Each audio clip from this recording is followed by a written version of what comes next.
नमस्कार दोस्तों, आपका स्वागत है हमारे इस चैनल में। अभी तक आपने हमारा चैनल सब्सक्राइब नहीं किया है तो सब्सक्राइब कर लीजिए। इस चैनल पर आपको पूरी राजस्थान जीके कराने वाला हूं मैं। कोई सा भी एग्ज़ाम हो, आरएस लेवल, आईएएस लेवल तक का, सभी एग्ज़ाम्स के लिए बहुत ही इम्पोर्टेंट वीडियोस आने वाली हैं। और ये जो मैं आपको नोट्स प्रोवाइड कर रहा हूँ बहुत ही शानदार नोट्स हैं। आप डायरेक्टली स्क्रीनशॉट ले सकते हैं। इसका पेड सब्सक्रिप्शन कुछ भी नहीं है, बिल्कुल फ्री ऑफ कॉस्ट। आपके लिए बहुत ही रिसर्च से मैंने बनाए हुए हैं। ठीक है, तो चलिए पढ़ते हैं बंगाल की खाड़ी का अब्बा तंत्र। इससे पहले मैं अब्बा तंत्र आपको प्रीवियस वीडियो में करा चुका हूँ। ठीक है बच्चों, और बंगाल की खाड़ी अपवाह तंत्र किसे कहते हैं? ऐसी नदियाँ जो अपना पानी बंगाल की खाड़ी में छोड़ती हैं। देखिए, सबसे पहले इसकी जीके की कुछ ट्रिक्स हैं जो कि बंगाल की खाड़ी में जो नदियाँ अपना पानी छोड़ती हैं वो कौन कौन सी हैं, मैंने कैसे याद कर सकते हैं, इसकी ट्रिक क्या है। तो देखिए ट्रिक क्या है। पर्वत के बने काले पीले बाण बेच गया। पा मतलब पार्वती, का मतलब कावेरी, बा मतलब बनास, का मतलब काले, पी मतलब परवन, बाण मतलब बाण गंगा, बे मतलब बेडच, चा मतलब चंबल, गा मतलब गंभीरी। पर्वत के बने काले पीले बाण बेच गया।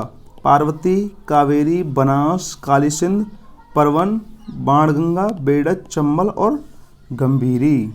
ठीक है बच्चों, ये इसकी शॉर्ट ट्रिक है। आप इसके मदद से आप ये पता लगा सकते हैं कि जो बंगाल की खाड़ी में राजस्थान की ऐसी कौन कौन सी नदियाँ हैं जो जाके गिरती हैं। आपको अलग अलग याद करने की आवश्यकता नहीं है, आप डायरेक्टली यहाँ से विद ट्रिक्स से याद कर सकते हैं। ठीक है बच्चों, चलिए अब हम बात करते हैं चंबल नदी के बारे में, जो कि बहुत ही इम्पोर्टेंट है। इससे कंपटीशन में 2 3 4 क्वेश्चन तो पूछ लिए ही जाते हैं। देखिए चंबल नदी के बारे में मैं थोड़ा थोड़ा आपको बता देता हूँ क्या है। इसका नाम जो क्या है, इसे हम चमरड़वती या नित्यवाही या कामधेनु, इन तीनों नामों से पुकार सकते हैं। ठीक है, ये चमरड़वती होती है, ये जो नाम है ना ये इम्पोर्टेंट है, आप इसको याद रखिए। कामधेनु, नित्यवाही ये भी इम्पोर्टेंट है, पर ये थोड़ी ज़्यादा इम्पोर्टेंट है, आप इसे पूछ सकता है। ये राजस्थान पुलिस में पूछा गया था क्वेश्चन। ठीक है, ये जो नदी है इसकी कुल लेंथ कितनी है, कुल लंबाई देखिए 966 किलोमीटर है। और जो राजस्थान में से जब ये निकलती है तो इसकी लेंथ कितनी होती है, 135 किलोमीटर होती है। ठीक है, और ये राजस्थान में इसका अपवाह क्षेत्र कितना है, 20.9%।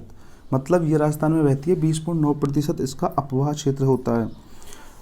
इसका उद्गम कहाँ से है, चंबल नदी निकलती कहाँ से है? देखिए ये मध्य प्रदेश से, एमपी के इंदौर जिले में मानपुरा, इंदौर जिले में मानपुरा के समीप मालवा का पठार, मालवा का पठार विंध्याचल पर्वतमाला की जनापाव पहाड़ियों से। ठीक है, आपसे क्वेश्चन पूछ लिया जाता है कि चंबल नदी का उद्गम कहाँ से हुआ, तो आप क्या बोलोगे कि इंदौर मध्य प्रदेश के इंदौर जिले में मानपुरा के समीप मालवा का पठार और विंध्याचल पर्वतमाला की जनापाव पहाड़ियों से इसका उद्गम हुआ है। राजस्थान में प्रवेश कहाँ पे करती है? देखिए ये मंदसौर के 84 गढ़ के निकट चित्तौड़गढ़ राजस्थान में प्रवेश करती है। कहाँ पे? चित्तौड़गढ़ में। ठीक है, इसका रूट क्या है, कैसे कैसे निकलती है? देखिए ये चित्तौड़गढ़ में जाती है सबसे पहले, उसके बाद में कोटा, फिर बूंदी, फिर सवाई माधोपुर, फिर करौली, फिर धौलपुर। ठीक है, इसका ये रूट है। पहले कोटा जाती है, बूंदी, सवाई माधोपुर, करौली और धौलपुर। इसको याद करने का तरीका ये है, जो ट्रेन आती है आपकी कोटा वाली, सेम रूट है उसका ये, ठीक है। और इस तरह से ये बहती हुई कहाँ पे चली जाती है, यूपी में इटावा जिले मुरादागंज नामक स्थान पर यमुना नदी में विलीन हो जाती है। कहाँ पे, यमुना नदी में विलीन हो जाती है, ठीक है। तो इससे कितने क्वेश्चन बनते हैं कि चंबल नदी का मतलब चमरवती नदी किसे बोला जाता है, तो क्या बोलोगे आप, चंबल नदी को। और नित्यवाही या कामधेनु, इसकी लंबाई कितनी है, 966 किलोमीटर। राजस्थान में कितनी है, 135 किलोमीटर। अपवाह टोटल कितना राजस्थान में, 20.9%। इंदौर जिले मतलब इसका उद्गम कहाँ से हुआ है, आप बताएंगे, एमपी है जो मध्य प्रदेश के इंदौर जिले के मानीपुर समीप मालवा का पठार और विंध्याचल पर्वतमाला की जनापा पहाड़ियों से इसका उद्गम हुआ है, ठीक है। इसका रूट क्या है, पहले कहाँ से निकलती है, देखिए ये चित्तौड़, राजस्थान में बताया ना आपको, चित्तौड़गढ़ में प्रवेश करती है। तो ये कहाँ से निकली, चित्तौड़गढ़, कोटा, बूंदी, सवाई माधोपुर, करौली, धौलपुर और फिर जाके यूपी में ये यमुना में विलीन हो जाती है, ठीक है। जो ये नदी है, ये जो नदी है ये किसकी सीमा बनाती है, ये कोटा और बूंदी, कोटा और बूंदी की क्या बनाती है, सीमा बनाती है, ठीक है। इस सीमा से गुजर रही है, तो ये क्या कोटा और बूंदी की सीमा बनाती है। चूलिया जलप्रपात, चूलिया जल प्रपात भैंसरोगढ़ से 5 किलोमीटर दूर इसी नदी पर बना हुआ है, ठीक है। तो इससे काफ़ी क्वेश्चन मिल जाते हैं। मैं इसके लिए आपका थोड़ा ये दे देता हूँ, आप इस तरह से इसे नोट कर सकते हैं। देखिए बच्चों क्या है,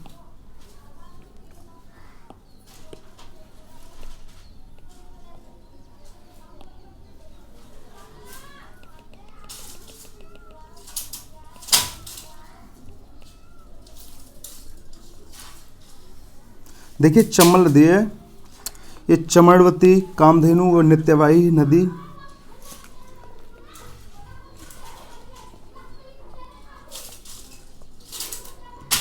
इसका देखिए, ये चमरवती, कामधेनु नित्यवाही नदी इसके वैदिक नाम है। उद्गम कहाँ से हुआ है, मध्य प्रदेश के इंदौर जिले के महू कस्बे के पास उत्तर के मणिपुर के निकट जनापा पहाड़ियों से इसका उद्गम हुआ है। ये 12मासी नदी है। क्वेश्चन क्या बनता है, बताइए ऐसी कौन सी नदी है जो 12मासी है, मतलब साल के 12 महीने में बहती है, तो वो कौन सी है, चंबल नदी। आप क्वेश्चन मतलब आंसर टिक करोगे। राजस्थान में कहाँ प्रवेश करती है, बता चुका हूँ मैं, चित्तौड़गढ़ में प्रवेश करती है। चौरासीगढ़ के ऐतिहासिक किले के पास चित्तौड़गढ़ जिले में, ठीक है। 5 किलोमीटर आगे बामनी नदी जो हरिपुरा चित्तौड़गढ़ से निकलती है, भैंसरीगढ़ के पास चंबल में मिलती है, तथा चूलिया जलप्रपात राजस्थान का सबसे ऊंचा निर्माण करती है, ठीक है। चूलिया प्रपात चित्तौड़गढ़ में है। प्रवाह वाले जिले मतलब कौन कौन से जिलों से होकर गुजरती है, चित्तौड़गढ़, कोटा, बूंदी, सवाई माधोपुर, करौली और धौलपुर, बता चुके हैं हम कैसे। समापन कहाँ होता है, देखिए आगरा जनपद के इटावा जिले में मुरादागंज के पास यमुना में, बता दिया आपको। इस नदी में मध्य प्रदेश के राजस्थान के 50-50 अनुपात चंबल नदी घाटी परियोजना है, जिससे 3 बांध बने हुए हैं। यहाँ तक हम पढ़ा चुके थे, अब पढ़ते हैं इसके बांध। देखिए इस पर 3 बांध हैं जो इम्पोर्टेंट हैं, वैसे बांध तो इस पर 4 बने हुए हैं।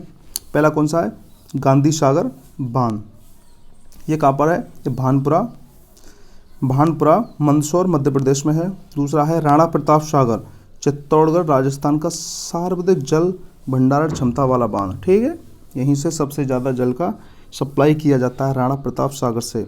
तीसरा है जवाहर सागर बांध कोटा में, और चौथा है बैराज जो कि सिंचाई बांध कहते हैं, ये कोटा, मतलब इसमें केवल सिंचाई हेतु नहरें ही निकलती हैं, जल विद्युत की बड़ी परियोजना नहीं बनती। यह राजस्थान का सबसे अधिक क्षेत्रफल पर विस्तृत बांध है, ठीक है ना। इस पर 4 बांध बने हुए हैं, गांधी सागर, राणा प्रताप, जवाहर सागर बांध, बैराज, सिंचाई कोटा। जो गांधी सागर है वो भानपुरा एमपी में है, चित्तौड़गढ़ में है, राणा प्रताप, और जवाहर सागर कोटा में है, और बैराज ये भी आपका कोटा में ही है। और सबसे बड़ा बांध ये राजस्थान में सबसे ज़्यादा क्षेत्रफल में फैला हुआ है। अब मैं बात करता हूँ इस नदी के कुछ इम्पोर्टेंट चीज़ें हैं। देखिए ये नदी 3 राज्यों में फैली हुई है। कौन से? एमपी से मध्य प्रदेश से निकलती है, राजस्थान में से गुजरती हुई और उत्तर प्रदेश में विलीन हो जाती है। कैसे? देखिए, एमपी में तो निकलती है, उद्गम बताया ना हमने, महू से, महू कस्बे से निकल रही है, राजस्थान के चित्तौड़गढ़ जिले में एंट्री हो रही है इसकी, और उससे निकलते हुए आगरा में यमुना नदी में विलीन हो रही है। तो ये कितने राज्यों से संबंध रखती है? 3, उत्तर प्रदेश, मध्य प्रदेश और राजस्थान। इसकी कुल लंबाई 966 किलोमीटर है, राजस्थान में 135 किलोमीटर है, और राजस्थान व मध्य प्रदेश की इसकी सीमा की लंबाई कितनी है? 252 किलोमीटर। वेरी वेरी इंपॉर्टेंट, ऐसे क्वेश्चन आपको घुमा के पूछेगा जिससे आपको प्रॉब्लम हो। तो 252 किलोमीटर। और सार्वजनिक सतही जल उपलब्ध कराने वाली नदी, मतलब आपको ज़मीन पर आपको सबसे ज़्यादा जल प्रोवाइड करने वाली नदी है, और मीठा पानी है इस नदी का। सर्वाधिक अवनाला का अपवर्दन करने वाली नदी है, मतलब अपवर्दन कैसे करती है? देखिए, ये नदी है काफ़ी करोड़ों साल पहले से, मतलब काफ़ी पुरानी नदी है, बहती आ रही है। ये जब बहती आ रही है तो अपने क्षेत्रफल में बढ़ोतरी करती है, तो इसने इसका मृदा का यहाँ से धीरे धीरे काफ़ी ज़्यादा अपवर्दन कर दिया है। और जो कोटा है वो कहाँ पर स्थित है? इसी नदी के किनारे स्थित है। अगर आप कभी कोटा जाओ तो चंबल गार्डन ज़रूर देख के आना, वहाँ से आपको सब कुछ दिख जाएगा कि कोटा कितना शानदार खूबसूरत दिखता है, चंबल नदी कितनी अच्छी है। ठीक है दोस्तों, अब बात करते हैं क्या, मतलब इसकी सहायक नदियाँ कौन कौन सी हैं। ठीक है, देखिए सबसे पहले है कुनेर, कौन सी? देखिए,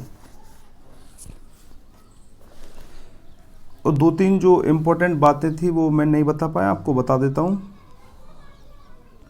मतलब डांग क्षेत्र किसे कहते हैं? डांग पूछा जाए तो क्या बोलोगे आप? मतलब वे जिले जहाँ पर चंबल नदी बहती हो। कहाँ पर? जहाँ पर चंबल नदी बहती हो वो सभी क्या कहलाते हैं? डांग क्षेत्र कहलाते हैं। आपसे क्वेश्चन पूछ ले कि डांग क्षेत्र कौन सा है, तो आप क्या बताओगे? जहाँ पर चंबल नदी बहती है वो डांग क्षेत्र कहलाता है। और ये चंबल नदी है, ये घड़ियालों और उदबिलाओं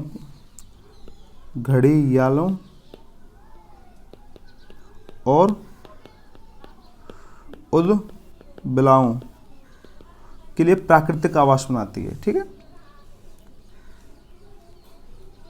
ये जो नदी है इसके रिसाव वाले पानी को निकालने के लिए कनाडा सरकार के सहयोग से रजाड़ परियोजना चलाई गई। समझ गए ना, कनाडा सरकार की हेल्प ली गई थी इस नदी के पानी को रिसाव के लिए, मतलब बंद करने के लिए।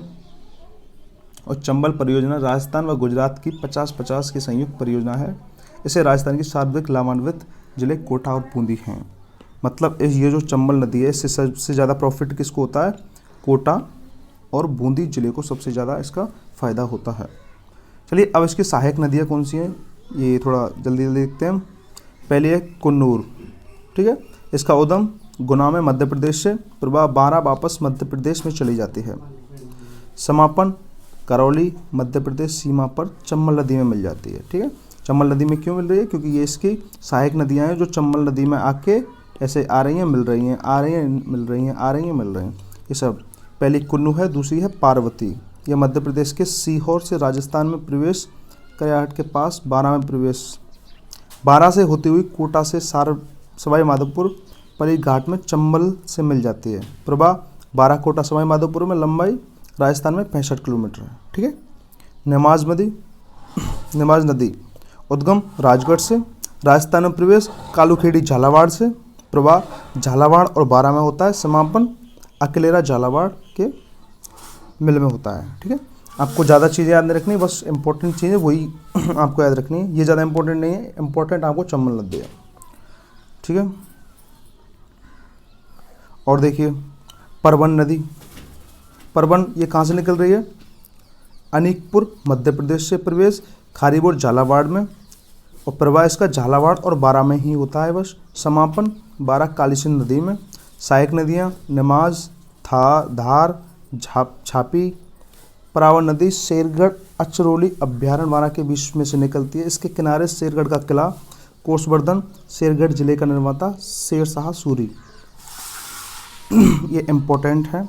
कालीसिंध नदी ये देख लीजिए, ये उसका उद्गम कहाँ से हुआ है? बागली गांव, जिला देवास, मध्य प्रदेश से। राजस्थान में कहाँ प्रवेश कर रही है? रायपुर, बिंदा, झालावाड़ में। प्रभाग कौन कौन से जिले में होता है इसका? झालावाड़, बारा और कोटा में। समापन नौनेरा, कोटा में तो चंबल में मिल जाती है। सहायक नदियाँ परवन, आहू, उजाड़, चेवाली, चोली बोल सकते हैं, चंद्रभागा व अमझरा आदि में। हरिश्चंद्र बांध बना हुआ है इस पर और इसकी कुल लंबाई 278 किलोमीटर है। ठीक है, काली सिंध नदी है, इसे ये बहुत काफ़ी इंपॉर्टेंट नदी है, इसको भी, इसकी जो कुछ चीज़ें हैं उनको याद रख लीजिए। कहाँ से निकल रही है? मध्य प्रदेश से। और प्रवेश कहाँ कर रही है? झालावाड़ में, रायपुर, बिंदा में। प्रभाग कहाँ होता है? 3 जिलों में, झालावाड़, बारा और कोटा में। समापन नौनेरा, चंबल में मिल जाती है। सहायक नदियाँ परवन, आहू, उजाड़, चेवाली, चंद्रभागा व अमझरा। हरिश्चंद्र बांध ये नदी पर बना बांध है, इसकी कुल लंबाई 278 किलोमीटर है। ठीक है, चलिए नेक्स्ट पढ़ते हैं। आहू और अल्निया नदी। आहू कहाँ से निकल रही है? सुसनेर, मध्य प्रदेश से। प्रवेश नंदपुर, झालावाड़ से। प्रवाह झालावाड़, कोटा। समापन गागरौन, काली सिंध में। सहायक नदियाँ पीप, लाज, रेवा। नेक्स्ट आलनिया नदी कहाँ से निकलती है? कोटा के मुकुंद बाड़ा हिल्स से जवाहर सागर से पहले नोटावा गांव, कोटा में मिल जाती है। प्रवाह कोटा तक। कोटा में चंबल, अल्निया, आहू, काली सिंध, परवन, नेवाज, पार्वती, कुन्नू ये नदी का पश्चिम से पूर्व की ओर क्रम है। ठीक है, ये ज़्यादा इंपॉर्टेंट चीज़ नहीं है। इंपॉर्टेंट चीज़ें आपको वो हैं जो चंबल नदी के बारे में आपसे पूछ सकता है। ये तो मैंने आपके लिए नोट्स के लिए प्रोवाइड कर दिया है, तो आप इनको भी पढ़ना ना भूलें, क्योंकि आप बड़े लेवल के एग्ज़ाम देने जा रहे हो तो वहाँ पर आपको भी डीप जा सकते हैं वो, तो हमारे लिए हर चीज़ इंपॉर्टेंट है, तो वो रखें आप। अब देखिए, पश्चिम की ओर से चंबल में गिरने वाली नदियाँ कौन कौन सी हैं बताइए। देखिए, सबसे पहली है भागानी नदी। इसका उद्गम कहाँ से हुआ है? हरिपुरा, चित्तौड़ से। प्रवाह चित्तौड़ में ही होता है और समापन इसका चित्तौड़, चंबल में हो जाता है, भैंसरोडगढ़ में। दूसरी कौन सी है नदी? मैज नदी। कहाँ से? माडरगढ़, भीलवाड़ा में। प्रवाह भीलवाड़ा, बूंदी में और समापन कोटा जिले के भैंस खाना के पास, चंबल में। सहायक नदियाँ बाजन, कोराल, मांगली, जिस पर भीमलता बूंदी जल प्रपात बना हुआ है। नेक्स्ट देखिए, हाँ, ये नदियाँ बनास नदी। अब आते हैं हम अपने बनास नदी पे। तो बनास नदी है, इसका उपनाम क्या है? इसे और किन किन नामों से जाना जाता है? देखिए, बर्डशाला, बरड़ासा, बरड़ासा, या फिर वशिष्ठी, या वन की, या फिर वन की आशा। इसे 3 नामों से जाना जाता है। इसकी कुल लंबाई कितनी है बताइए? 480 किलोमीटर। उद्गम कहाँ से हुआ है इसका? मतलब निकल कहाँ से रही है? मोस्ट बताइए। ये निकलती है राजसमंद जिले में कुंभलगढ़ के पास खमगौर की पहाड़ियों से। ठीक है, कहाँ से निकल रही है? राजसमंद जिले में कुंभलगढ़ के पास खमगौर की पहाड़ियों से इसका मतलब उद्गम होता है। इसमें एक त्रिवेणी संगम बोला जाता है। मतलब त्रिवेणी संगम किसे कहते हैं? मतलब जहाँ पर तीनों नदियाँ आपस में आकर मिल जाती हैं। कौन सी? देखिए, मेनाल व बेचड़ नदी के साथ मंडलगढ़ एवं विनोद भीलवाड़ा के पास, भीलवाड़ा के पास ये तीनों नदियाँ आपस में एक साथ मिलती हैं। इससे क्या बनता है? एक संगम बनता है, जिसे क्या बोलते हैं हम? त्रिवेणी संगम बोलते हैं। बहुत ज़्यादा इम्पोर्टेंट चीज़ है। इसकी सहायक नदियाँ कौन सी हैं बताइए? लिखिए, सबसे पहले बेड़च, कोठारी, खारी, मेनाल, बांडी, मोरल, मानसी और ढूंढ। ठीक है, मान बेडच, कोठारी, खारी, मेनाल, बांडी, मोरल, मानसी और ढूंढ। इस पर जो बांध हैं वो कौन कौन से बने हुए हैं? इस पर 2 बांध बने हुए हैं, बीसलपुर बांध और टोडाराय कस्बा। चलिए ये सभी चीज़ें हम छोड़ते हैं, मैं आपको पूरा डायरेक्टली प्रोवाइड करता हूँ। देखिए, इसे वन की आशा वशिष्ठी भी कहते हैं।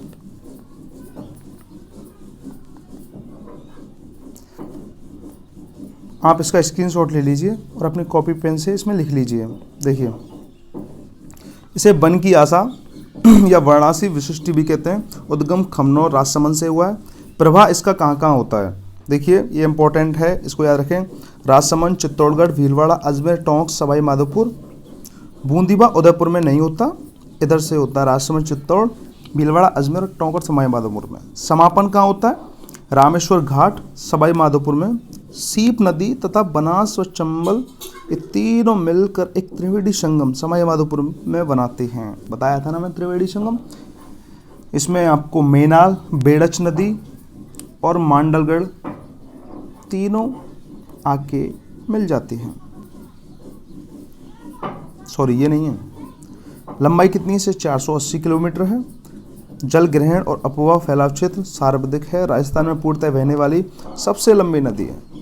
पूरी तरह से जो बहती है वो कौन सी है? बनास नदी और सबसे लंबी नदी है। 13 जून 2005 को सोहेल पुलिस गोलीकांड हुआ जिससे बीसलपुर बांध चर्चित हुआ। बीसलपुर के जलाधिक्य को टोरंडी सागर में स्थानांतरित किया जाए, इसके अंतर्गत 5 व्यक्ति मारे गए, जिसके लिए गोयल आयोग बैठाया गया, जिसके अध्यक्ष अनूप चंद गोयल थे। केवल राजस्थान में भाव के आधार पर सबसे लंबी नदी है बनास नदी। देखिए बनास की नदी की सहायक नदियाँ कौन कौन सी हैं? बेड़च नदी, बताया था ना मैंने आपको, बेड़च नदी। चलिए बेड़च नदी के बारे में पढ़ते हैं। इसका उद्गम कहाँ से हुआ है? देखिए उदयपुर के उत्तर में गोगुंदा की पहाड़ियों से। ठीक है, पहले आप ये देखिए बनास नदी है तो इसके पूरब में कौन सी नदी है? बेड़च। इसे आयड़ नदी भी कहते हैं। क्यों कहते हैं? क्योंकि ये आयड़ सभ्यता इसी के किनारे बसी हुई है, इसी वजह से इसे आयड़ नदी कहते हैं। उद्गम गोविंदा की पहाड़ियों, उदयपुर और उद्गम स्थल से लेकर उदय सागर झील तक इसका नाम आहड़ है। ध्यान रखना। उदय सागर झील किसने? उदय सागर झील मैंने आपको बता ही दी थी। 1564 में उदय सिंह द्वारा निर्मित की गई थी। इसके पश्चात इस नदी का नाम बेड़च हो जाता है। समापन बिगोद भीलवाड़ा के पास बनास नदी में। त्रिवेणी संगम बनास, बेड़च, मेनाल। बताया था ना, तीनों नदियां आपस में आके मिलती हैं, त्रिवेणी संगम का निर्माण करती हैं। लंबाई 190 किलोमीटर। सहायक नदियां गंभीरी, गुजरी, बागन, औरई आदि। चित्तौड़गढ़ में बेड़च से गंभीरी नदी मिलती है। चित्तौड़गढ़ इसी नदी के किनारे स्थित है। ठीक है, आप ये याद रखें। बस इतना ही, ये आपके इम्पोर्टेंट चीज़ें हैं। दूसरी नदी देखिए, इसकी सहायक नदियों में जो इसको पश्चिम व उत्तर से बहती हैं वो नदी कौन सी है? कोठारी। कौन सी है? कोठारी, खारी, गासी नदी और मोरेल और भी हैं। तो कोठारी कहाँ है? इसका उद्गम देवर मेवाड़ व मैराथन कहलाता है। राजसमंद से प्रवाह राजसमंद और भीलवाड़ा में। समापन मांडलगढ़ से 8 किलोमीटर दूर नंदरा स्थान पर बनास नदी में मिल जाती है। इसी स्थान पर मेजा बांध भीलवाड़ा में बना हुआ है। भीलवाड़ा को मेजा बांध द्वारा जलापूर्ति होती है। इसकी पाल को ग्रीन ग्राउंड कहते हैं। ठीक है ना, यह भीलवाड़ा जिले में बनास नदी में मिल जाती है। इसकी कुल लंबाई 145 किलोमीटर है। यह इंपॉर्टेंट है। खारी नदी, इसका उद्गम बिजलाल राजसमंद से हुआ है। प्रवाह राजसमंद, भीलवाड़ा, अजमेर, टोंक जिलों में। समापन देवली के पास बनास में। सहायक नदी कौन सी है? मानसी। इसी तरह से गासी, मोरेल, ये आप डायरेक्ट लिख लीजिए। बस आपको इतना ही, ज़्यादा जानकारी लेने की आवश्यकता नहीं है। कालीसेल नदी, डाई नदी, बांडी नदी, ये सभी क्या हैं? इसकी सहायक नदियां हैं बनास नदी की। चलिए अब पढ़ते हैं हम हमारी नेक्स्ट कौन सी है? बाणगंगा। देखिए बाणगंगा जो नदी है ये वाली, देखिए ये कहाँ से, इसका उद्गम कहाँ से हुआ है? विराटनगर के दक्षिण में मेंढगांव की पहाड़ियों से। मतलब ये विराटनगर से ये निकल रही है। ये उत्तर से दक्षिण की ओर बहने के बाद जयपुर जिले के रामगढ़ के पास इसकी दिशा पश्चिम से पूरब की ओर हो जाती है। वह दौसा में बहते हुए भरतपुर के घना राष्ट्रीय उद्यान में से गुजरते हुए उत्तर प्रदेश व फतेहाबाद के पास यमुना में मिल जाती है। ठीक है ना। ये कहाँ से निकल रही है? ये यमुना नदी में मिल रही है। चंबल, मुरादागंज में व बाणगंगा फतेहाबाद में और गंभीरी मैनपुरी में मिलती हैं। प्रवाह जयपुर, दौसा, भरतपुर। इसी नदी पर रामगढ़ बांध बना हुआ है। इसका निर्माण 1903 में राम सिंह ने करवाया। ठीक है। अब क्वेश्चन बनता है कि आपको मतलब रामगढ़ बांध कहाँ बना हुआ है, तो आप कहाँ क्या बोलोगे? मतलब कब इसका निर्माण कब हुआ था? तो 1903 में राम सिंह ने इसका निर्माण करवाया था। नेक्स्ट क्वेश्चन क्या बन सकता है कि 1982 में रामगढ़ बांध में एशियाई खेलों की नौकायन प्रतियोगिता संपन्न हुई। ठीक है। कितने सन में? 1982 में। जयपुर शहर को पेयजल की सुविधा इस नदी से उपलब्ध कराई जाती है। इसकी लंबाई 380 किलोमीटर है। इसे अर्जुन की गंगा भी कहते हैं, इसे रूढ़ियता नदी भी कहते हैं। इस नदी के किनारे राजस्थान की प्राचीन बैराट सभ्यता विकसित हुई थी। यह राजस्थान की दूसरी ऐसी नदी है जो अपना जल सीधा यमुना में ले जाती है। पहली प्रथम चंबल है, दूसरी क्या है? बाणगंगा।